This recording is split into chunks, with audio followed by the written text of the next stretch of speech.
नमस्कार साथियों, राजपथ पर आपका स्वागत है। साथियों, जैसा कि मैंने ट्वीट किया था, कुछ पारिवारिक कारणों से मुझे हरियाणा छोड़ के दिल्ली वापस आना पड़ा।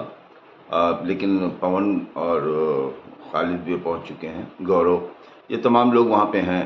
कल गौरव ने आकाश आनंद से बात की, हमारे सहयोगी गौरव पाल ने, और उस बातचीत को आप राजपथ पर सुन सकते हैं, पूरी बातचीत, जिन्होंने हरियाणा के चुनाव को लेके, बेरोजगारी को लेके, कांग्रेस और भारतीय जनता पार्टी को लेकर तमाम मुद्दों में उनसे बात की, प्रदेश अध्यक्ष से, आकाश आनंद से।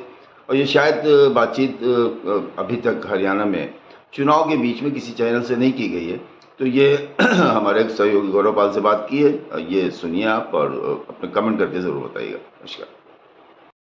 आकाश जी, आप हरियाणा में चुनाव प्रचार शुरू किया है आपने, और इस बार हरियाणा का जो प्रचार है बहुत इफेक्टिव दिखाई दे रहा है, अलग दिखाई दे रहा है। क्या कहेंगे आपको, और क्या उम्मीद है आपको हरियाणा से इस बार नतीजे कैसे रहेंगे?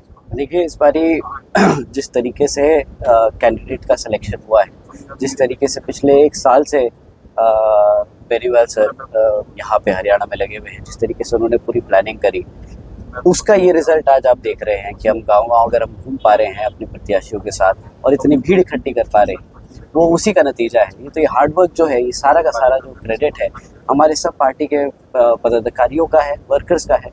उनकी वजह से आज हम यहाँ पे ऐसे गांव-गांव में जा पा रहे हैं। पर इसका जो रिजल्ट है वो आपको जल्दी 8 तारीख को दिखेगा। बहुत अच्छे से, बहुत एक तरफा इस बारी स्विंग जो है हाथी की तरफ है। सर, एक सवाल रहेगा। बेरोजगारी सबसे बड़ा मुद्दा है हरियाणा में। 40% के आसपास युवा यहाँ पे बेरोजगार है। आप खुद युवा हैं, आप लोगों का रोड मैप क्या रहेगा आगामी, अगर आप लोगों की सरकार बनती है तो किस तरीके से यहाँ के लोगों को रोजगार प्रोवाइड किया जाएगा? देखिए, यहाँ पे जो सबसे बड़ा प्रॉब्लम है कि एक तो खेती बाड़ी के जो लैंड साइजेस हैं वो पिछले 10 सालों से घटते आए हैं। तो अब जो किसान का बेटा था, सोचता था कि भाई मैं खेती बाड़ी करके एक आमदनी कमा पाऊंगा, वो अब पॉसिबल नहीं रहा है।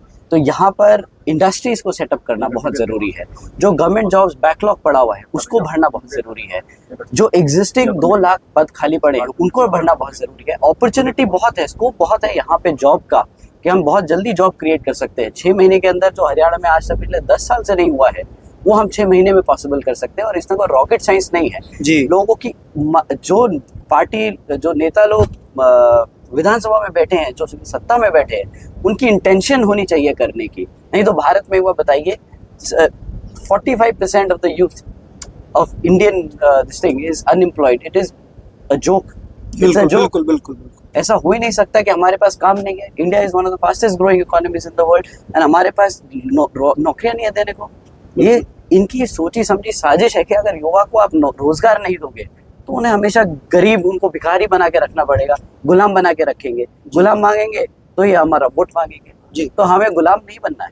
हम इस बारी अब जब सत्ता में आएंगे तो सबसे पहले रोजगार देंगे, सबको अपना काबिल बनाएंगे और उनको उनके हकों के लिए लड़ने का पूरा मौका देंगे।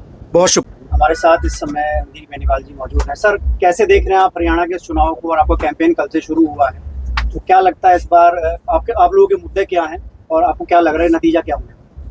देखो, इस चुनाव में खास बात ये रही है कि आदरणीय बहन कुमारी मायावती जी ने जब हमें जिम्मेदारी सौंपी 1 साल पहले, तो तभी से हम लोग प्लानिंग बनाने में लगे हुए थे। और हमने अपनी प्लानिंग को आदरणीय बहन जी के सामने अमली जामा पहनाने के लिए उनके सामने रखा, उनके समक्ष रखा गया। और उन्होंने युवा दिलों की धड़कन माननीय आकाश आनंद जी को यहाँ पर जिम्मेदारी सौंपने का काम किया। और जब से माननीय आकाश आनंद जी को हरियाणा के अंदर जिम्मेदारी सौंपने का काम किया है, यहाँ के युवाओं में एक अलग जोश भरने का काम हुआ है। और यहाँ के युवा, जब जो युवा एक किस्म से मुरझाए बैठे थे, उन्होंने वो उठ खड़े हुए, जो सोए हुए थे वो जाग गए, और उन्होंने बड़े उत्साह के साथ इस प्रदेश में एक नई चीज़, एक नई पहल करने का शुरुआत करने की ठान ली। और निश्चित तौर पर इस बार एक नई पहल होगा। और यहाँ पे जो सढौरा में ब्रजपाल छप्पर जी, पिंकी छप्पर जी जो पहले चुनाव लड़ी हैं, उन्होंने एक बढ़िया रिजल्ट यहाँ पे देने का काम किया है।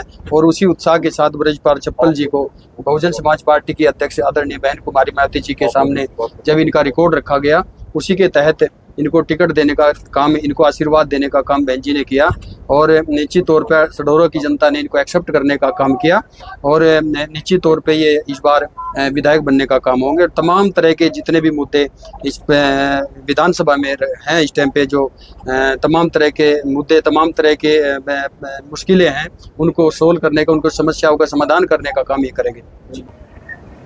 प्रतिपाल छप्पर जी, आप किस तरीके से इस चुनाव को देखते हैं, क्योंकि जहां तक जो है यहाँ पर जो चुनाव है त्रिकोणीय होता हुआ नजर आ रहा है, तो आपका पक्ष क्या है, आपके मुद्दे क्या है खासकर इस चुनाव? नहीं, चुनाव त्रिकोणीय कौन कह रहा है? चुनाव त्रिकोणीय अब तो चुनाव एक शहर में एक तरफ जा रहा है, चुनाव हाथी की तरफ चुनाव जा रहा है। पहली बार हाथी सडोरे से जीत करके विधानसभा में पहुंचेगा। क्या कारण रहा कि आपने बहुजन समाज पार्टी को चुना? एक बहुजन समाज पार्टी ने जो मान सम्मान हमें दिया, जो कांग्रेस ने हमारा काम दिखाई नहीं दिया, और जो बहुजन समाज पार्टी की बहन मायावती ने हमारा काम देखा और हमें जो सम्मान दिया, टिकट दिया, और टिकट के साथ 40,000 वोट भी हमारे साथ थे। जी, टिकट के साथ 40,000 वोट भी आई है। आपको क्या लगता है कि कांग्रेस ने आपको टिकट क्यों नहीं दिया, क्या कारण रहा उसके पीछे? कांग्रेस, वैसे तो मेरा मानना तो है हमारे पास से गलती है। कांग्रेस दलितों की सबसे बड़ी दुश्मन है। कांग्रेस सदैव सबसे ज्यादा नुकसान दलितों का किया। अरे बाबा साहब ने ठीक कहा था कि कांग्रेस को 25 पैसे का मेंबर नहीं बनने चाहिए, कांग्रेस को चिमटे से छोड़ना नहीं चाहिए। सबसे बड़ी यदि कोई देश में दुश्मन है दलितों की तो कांग्रेस पार्टी है। हमारे साथ आकाश आनंद, जिनके साथ हमने ये बातचीत आपको सुनाई। क्या बीएसपी इनेलो गठबंधन जो है वो हरियाणा में बहुत तेजी से काम कर रहा है, लगातार आकाश आनंद जो है वो रोड शोज कर रहे हैं, चौपाल कर रहे हैं। अब देखने वाली बात है कि आगामी विधानसभा चुनाव में बहुजन समाज पार्टी यहाँ से किस प्रकार अपनी सरकार बना पाती है।